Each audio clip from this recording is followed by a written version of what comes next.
Hello everyone, and it's great to be able to get in touch with you again. Sorry that this is a little bit later than other weeks. Monday has become Tuesday and now Tuesday has become Wednesday. But thank you for all that you've been doing over the past week. I continue to get great messages of support from parents, and I know that people are putting a huge amount of work in around the school in lots of different ways.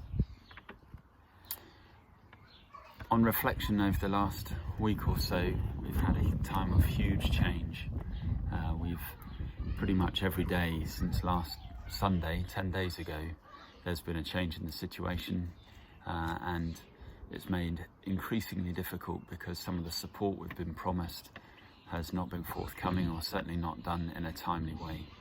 So you'll be hearing more from us in the leadership of the Trust and the school over the coming days, and that should be able to, I hope, give you some clarity about the position moving forward. But please understand that sometimes we just have nearly got there with getting a proposal together, and then suddenly the picture changes beyond school.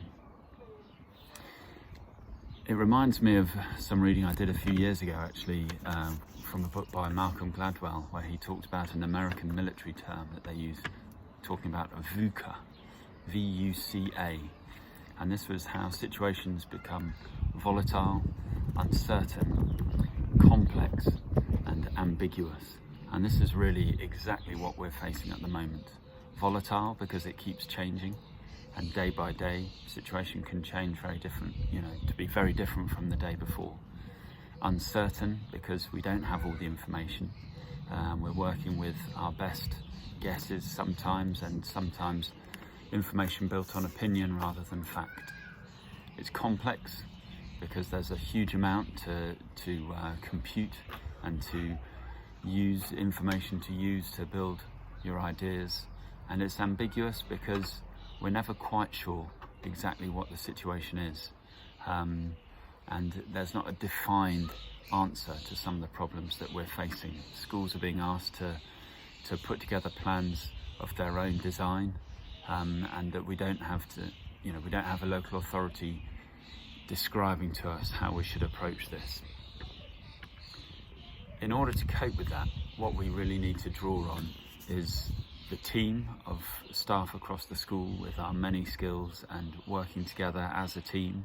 We've made that our focus over the last couple of years, and also that we trust each other, that we work together, communicate well, which is agreed incredibly hard at the moment, but that we trust each other to be making good decisions in the best interests of the children. So that's my little thought really at the moment. VUCA, this volatile, uncertain, complex and ambiguous position we're in. But I would like to say that I think we're doing fantastically well. Yes, there are tensions at times, but actually I think the majority of our parents, the majority of our students are getting as much out of this situation as they possibly can. And thank you all for what you're doing.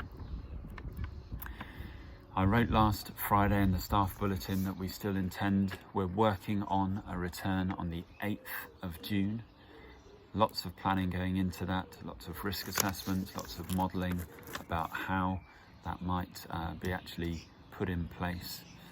The parent feedback that we had over the weekend from Year 10 parents only was 71% of the respondents said that they would like their child to attend.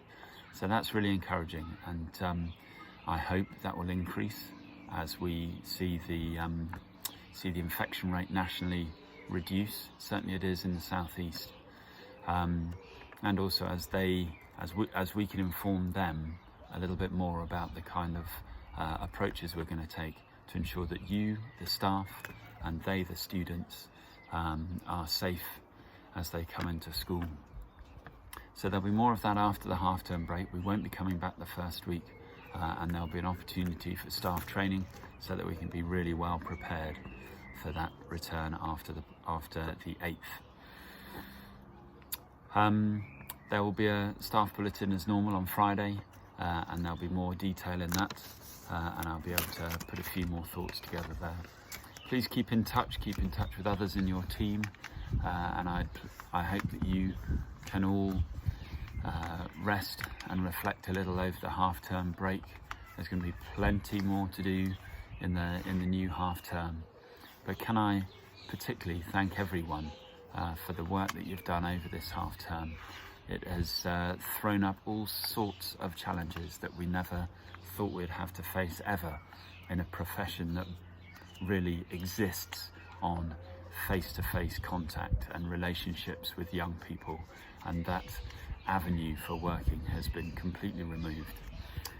So thank you hugely for what you've achieved and how you've cared for the young people of Esher High School. And I wish you well. I hope you have a terrific break from school, from the work that you've been doing, and can rest and relax a little bit over the break before we return in some format on the 1st. So that's it from me at the moment, and there'll be more in the bulletin on Friday. Thank you all. Bye.